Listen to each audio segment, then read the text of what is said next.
लोकशाहीचा बुलंद आवाज, रिपब्लिकन वार्ता, महाराष्ट्र। घर बळकावण्याच्या भीतीने घरमालकाने केली मारहाण, नैना थोरात गंभीर अवस्थेमध्ये, शासकीय रुग्णालयात केले दाखल।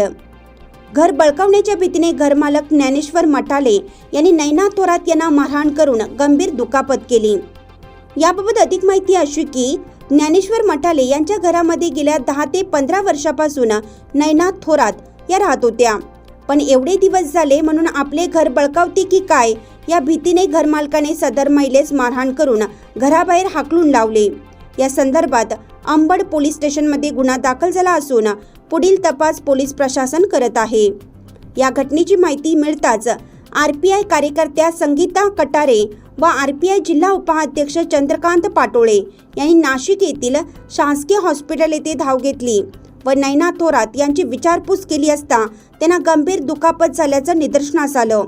सदर घर मालकाच्या विरोधात गुन्हा दाखल झाला असून त्याच्यावर योग्य कारवाई झाली नाही तर सौ संगीता कटारे लवकरच आंदोलन करण्याचे यावेळी सांगितलं आहे।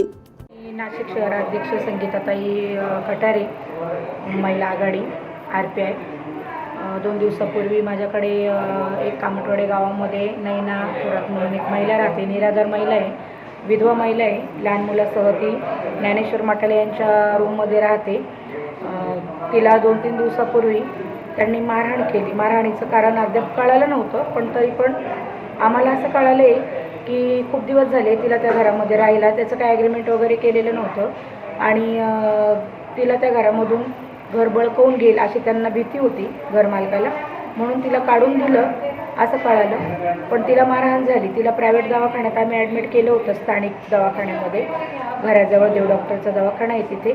आणि ज्ञानेश्वर मटाल्यांना आम्ही कळवल्यानंतर त्यांनी तिचा खर्च द्यायचं कबूल केलं होतं, पण 2 दिवस झाले त्यांनी अद्यापही काही लक्ष न दिल्यामुळे आम्ही तिला सिव्हिल हॉस्पिटलला घेऊन आलो आहे। तिची प्रकृती जवळजवळ अत्यंत गंभीर होत चाललेली आहे।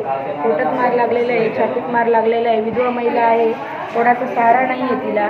आणि अशा महिलांच्या मदतीला धावण्यासाठी जर घरमालकांनी जर ॲग्रीमेंट वगैरे केलं आणि चांगल्या प्रकारे भाडेकरांना त्रास न देता गोष्टी समजून सांगितल्या तर मला तरी वाटतं असे प्रकार घडणार नाही आणि असे प्रकार घडू नये। कारण एक निराधार महिला असल्यामुळे तिला कोणाचा सहारा नाही आहे, त्याच्यामुळे आम्ही एक सामाजिक कार्यकर्ते म्हणून तिच्या मागे उभे आहोत।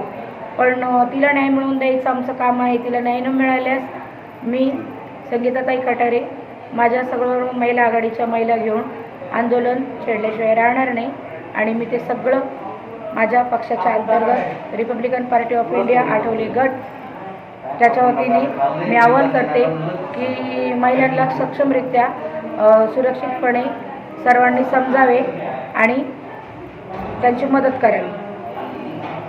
रिपब्लिकन वार्ता विशेष प्रतिनिधी आनंद दाभाडे, नाशिक।